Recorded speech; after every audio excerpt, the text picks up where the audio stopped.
Revoyons ensemble la vidéo en commentant les gestes professionnels des enseignants. Voilà le problème. Comment s'alimenter au mieux avec le matériel fourni?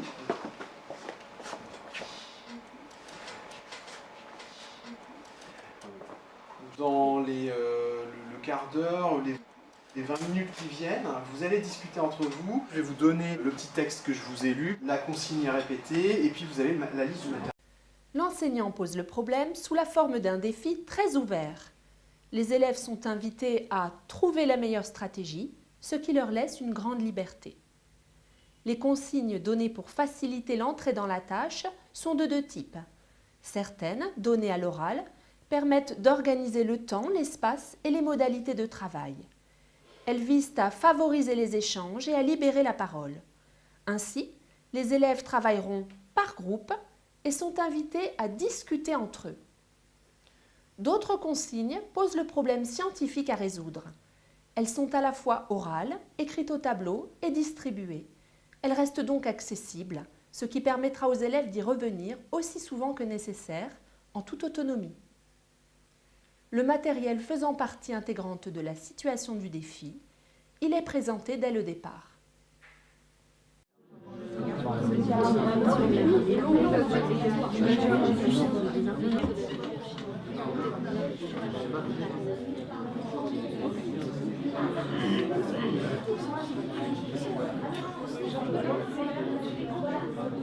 Est-ce que c'est possible? Jamais on arrivera à faire une eau à 95 degrés. L'enseignant circule de groupe en groupe, tout en laissant un temps suffisant de réflexion aux élèves en son absence. Cette modalité lui permet, sans brider l'imagination des élèves, de prendre des informations sur l'état de leur réflexion. Ce sera essentiel à l'organisation d'une première mise en commun. On va faire un tour des différentes idées dans les différents groupes. Donc vous avez envisagé quoi? Est-ce qu'il y a autre chose? Éventuellement brûler les noix. Ah mais oui, il n'y a pas de coquilles. Non mais c'était les coques qui brûlent. Les noix ça brûle pas. Ah, mais il n'y a pas les coquilles, mais peut-être que une noix ça brûle. Une première mise en commun permet d'établir un état des lieux de la diversité des propositions à l'échelle de la classe. Chaque groupe a ainsi l'opportunité de comparer ses propres choix avec ceux des autres groupes, ce qui favorise l'évolution des idées de chacun. Les groupes peuvent être confortés dans leurs choix ou orientés vers d'autres pistes. L'enseignant fait ici le choix pédagogique de recenser lui-même au tableau les différentes propositions. Plus tard dans la séquence, les élèves auront l'opportunité de rapporter leurs travaux au tableau. L'enseignant exploite ainsi plusieurs modalités de mise en commun. Sans censure ni prise de parti, il cherche à faire ressortir la diversité des propositions qu'il a relevées lorsqu'il circulait dans les groupes. Remarquant qu'une proposition prometteuse des élèves n'a pas encore été recensée, il encourage sa formulation en demandant « Est-ce qu'il y a autre chose ?» Ses interventions restent neutres, il valorise l'ensemble des propositions sans afficher de préférence. En cela, il s'oppose au groupe classe qui accueille certaines propositions avec des a priori. Ainsi, lorsqu'un élève propose de faire brûler les noix, on entend un brouhaha et des remarques définitives telles que « les noix, ça brûle pas ». L'enseignant reste prudent, déclarant « peut-être qu'une noix, ça brûle ». Maintenant qu'on a différentes hypothèses, on a fait une mise en commun, vous connaissez les différentes possibilités évoquées par chacun. Voilà des documents qui vont peut-être vous aider à avancer. L'enseignant relance le travail en introduisant des documents à contenu scientifique. Cet apport différé des documents relève d'une intention pédagogique forte. L'enseignant a ainsi ménagé un premier temps de réflexion très ouvert, de manière à identifier la façon dont les élèves s'emparent du problème et à connaître leur représentation sur les notions en jeu. On a des pâtes et des noix. Les pâtes, il faut les cuire. Quelle est la meilleure solution pour avoir le plus de calories? Non mais les noix, moi je les garderai, il y a plus de calories dedans. C'est plus riche que oui. des pâtes. Il y a plus de lipides. Les nouilles, vous avez 250 grammes et donc ça fait combien de calories en tout? Bah plus de calories, ça fait environ 362. Ouais, donc environ 700 calories. Attends, 661. Lors de cette interaction avec un petit groupe d'élèves, L'enseignant questionne le groupe de manière ouverte. Quelle est la meilleure solution pour avoir le plus de calories? Au vu de la réponse, il décide d'orienter le groupe vers une quantification. Cela fait combien de calories en tout? Il s'assure que les élèves s'emparent de cette piste, puis s'éclipse pour les laisser mener au bout leur propre réflexion. Dans tout ce qui a été envisagé pour faire du feu, il y a quoi d'autre? Les noix. Les noix. Il y a les, Mais les noix, comme il y a des trucs matières alimentaires, grasses, les ça papiers peut alimentaires. Attends, écoute ta camarade. Enfin, en fait, les noix, comme il y a des matières grasses dedans, bah, Ça prend plus feu. vite. Enfin, ça garde plus le feu, je sais pas. Il faut déjà qu'on utilise les pâtes et les noix, on les utilise pour le feu. Pour pas que ça refroidisse, d'accord. Mais ton feu, tu le fais comment? Et bien avec soit le boutonnage et le briquet, soit avec les noix et sinon on fait les trois. Et avec les emballages. D'accord. L'enseignant recentre ici la réflexion d'un groupe d'élèves en faisant référence à la liste produite collectivement durant la première mise en commun. Dans tout ce qui a été envisagé pour faire du feu, il y a quoi d'autre? Il questionne le groupe pour obtenir des précisions. Mais ton feu, tu le fais comment? Cela permet aux élèves de clarifier leurs pensées et à l'enseignant de mieux comprendre leur raisonnement. On arrive à la fin de la séance. Vous avez envisagé différentes choses. Finalement, c'est un dilemme. Un dilemme, c'est un choix difficile à faire entre manger les noix et on ne peut pas manger les pâtes, ou alors brûler les noix pour faire cuire les pâtes. L'enseignant conclut la séance en reformulant le problème conformément aux propositions des groupes. Le travail qui a été démarré en classe entière la semaine dernière se poursuit aujourd'hui en coupant la classe en deux. Fait donc de tester vos hypothèses, de tester si votre solution est une bonne solution, et pour préparer la mise en commun avec vos camarades, de préparer un poster sur lequel vous allez écrire la solution que vous avez testée, d'écrire les raisons pour lesquelles vous avez choisi cette solution, et à la fin de dire est-ce que ça a marché ou pas, selon vous est-ce que c'est une bonne solution ou une mauvaise solution, et de justifier. En début de deuxième séance, l'enseignant donne une consigne globale permettant aux élèves de mettre en œuvre les différentes étapes de la phase expérimentale. Ce choix pédagogique met les élèves en situation de s'organiser dans la durée avec une certaine autonomie. Ce choix tranche avec le déroulement plus séquencé de la première séance. C'est pas un problème si vous pensez que votre solution est une mauvaise solution à la fin de cette heure. Notre but, c'est que vous réfléchissiez, que vous testiez par vous-même et que vous arriviez par vous-même à la réponse. Et si vous arrivez à dire la solution n'est pas la bonne, on aura appris quelque chose quand même. Hein. C'est-à-dire qu'il faut chercher une autre solution. L'enseignant met les élèves en confiance en valorisant l'erreur comme un moteur dans la construction des connaissances. Les élèves sont incités à essayer sans être paralysés par une injonction à réussir. Si la solution qu'ils proposent s'avère peu concluante, ils auront tout de même appris quelque chose et sauront qu'il leur faut chercher une autre solution.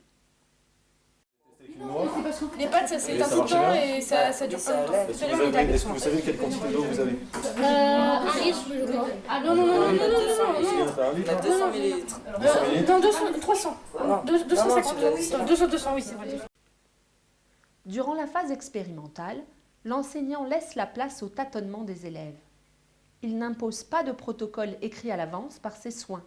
Il ne contraint pas non plus les élèves à écrire un protocole avant de manipuler. En effet, dans le cas précis de cette situation, demander directement l'établissement d'un protocole serait contre-productif. Les élèves ont, avant toute chose, besoin de répondre à certaines questions d'une manière qualitative. Les noix ou les pâtes brûlent-elles? Leur combustion est-elle susceptible d'élever la température de l'eau de façon sensible? Par la suite, certains groupes seront capables d'adopter une approche partiellement quantitative par eux-mêmes ou sous l'impulsion de l'enseignant. La mise en commun finale permettra de pointer la nécessité de travailler dans des conditions expérimentales bien contrôlées. Riches de l'expérience de cette séance, les élèves seront en mesure, dans une séance ultérieure non filmée, d'établir un protocole rigoureux afin d'affiner leurs réponses. Marquez vos résultats par contre. Oui, d'accord. Le temps de vous réchauffer, la température commence à augmenter, etc. Pourquoi vous prenez les noix? Parce que bah, ça vaut c'est mieux, ce qui est ça vaut le mieux mieux. et ça dure longtemps quand même. Oui. D'accord, donc ça, il faudra bien le marquer justement. L'enseignant rappelle l'importance de la prise de notes en lien avec l'expérimentation. Cette compétence constitutive de la démarche scientifique les aidera notamment à préparer la communication de leurs travaux. On va faire un petit compte-rendu, une mise en commun à mi-parcours pour voir où on en est, ce qu'on peut en conclure déjà à ce stade-là. Dans ta tasse, il y a... Je sais pas, mais peut-être 50 grammes. Est-ce qu'il y a moyen de savoir? Non, mais vu qu'il y avait 3 plaquettes, D'accord. on les a chacune coupées en 2. Mettons qu'il y a environ 50 grammes.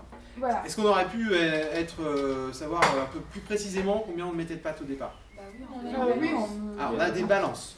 L'enseignant attire l'attention des élèves sur la nécessité d'une approche quantitative. Est-ce qu'on aurait pu savoir plus précisément combien on mettait de pâtes au départ? Adopter spontanément une approche quantitative requiert un apprentissage de longue haleine. Il est donc important d'insister sur ce point tout au long des séances, en veillant à une appropriation progressive de cette compétence par les élèves. D'où l'intérêt de programmer dans les séances suivantes un travail sur la construction d'un protocole rigoureux.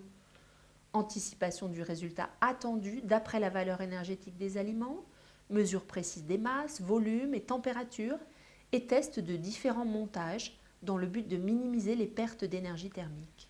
À partir de tout ça, maintenant, il faudrait passer à la conception du poster. Donc je rappelle, vous présentez aux autres groupes la solution que vous avez testée. Vous écrivez, vous faites des schémas, peut-être que des schémas c'est plus parlant, vu de loin. L'enseignant s'assure ici que les élèves aient le temps de se préparer à communiquer leurs résultats en produisant un poster. Pour cela, il fait référence au planning de la séance qui est resté au tableau. Pendant que les élèves produisent leur poster, l'enseignant prépare la mise en commun finale en circulant dans les groupes. Ainsi, il est en mesure de choisir les modalités de mise en commun adéquates. Est-il pertinent que des groupes rapportent leurs travaux? Si oui, combien de groupes et lesquels? Ou alors la situation se prête-t-elle à l'organisation d'une galerie d'affiches dont les élèves prennent connaissance en autonomie? Est-il préférable de soumettre un ou deux protocoles à l'analyse de l'ensemble des élèves? Les modalités possibles sont très variées. Et là, vous pouvez entrer. Tu as dit une noix. Ça fait 30 degrés. plus 30 degrés, 250 millilitres. 250 millilitres. Comment on pourrait comparer l'efficacité de chaque groupe là? Parce que vu comme ça, c'est pas évident. Hein. Vous avez une idée de comment on pourrait... Oui. Il faudrait réussir à mettre tout dans une même unité. Les enseignants ont choisi que des groupes interviennent devant la classe en s'appuyant sur leur poster. Ils reviennent sur l'importance de la quantification et sollicitent à ce sujet l'ensemble des élèves. Des élèves dont l'approche était déjà partiellement quantitative font la proposition de ramener l'ensemble des résultats à une unité commune, ce qui donnera lieu à un travail ultérieur. Finalement, comment on peut savoir que 100 grammes de pâte, ça apporte plus ou moins d'énergie que 100 grammes de noix? C'est pas les mêmes valeurs énergétiques. Alors, pourquoi? En conclusion du défi, l'enseignant dégage des questions plus générales et qui donneront lieu à un travail ultérieur sur la valeur énergétique des grandes catégories de nutriments.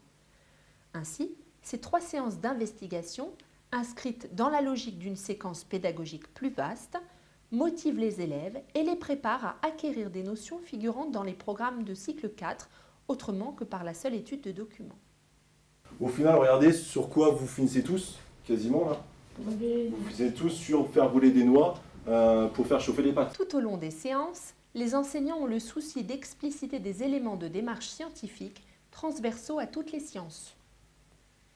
Ici, ils attirent l'attention des élèves sur la convergence des différents groupes vers une solution du même type, malgré la diversité des propositions initiales. Il est intéressant d'effectuer cette remarque en comparaison d'autres investigations menées par les élèves au cours de l'année pour constater que ce n'est pas toujours le cas. Lors de cette vidéo, il apparaît que l'enseignant fait des choix pédagogiques importants concernant principalement 3 éléments. Premièrement, concernant le cadrage de l'investigation, il fait en sorte d'initier, d'orienter et de relancer l'investigation. Par exemple, au départ, il choisit de proposer un défi. Plus tard, il incite les élèves à adopter une démarche quantitative. Deuxièmement, l'enseignant apparaît comme la personne qui assure la gestion des temps de travail en groupe ou en commun et qui gère l'organisation spatiale de ces temps, par exemple en îlot ou face au tableau. Troisièmement, par son positionnement lors de ses interactions avec les élèves, l'enseignant valorise leurs propositions et libère leur créativité. L'erreur, source de questionnement, peut alors devenir un moteur au service des apprentissages.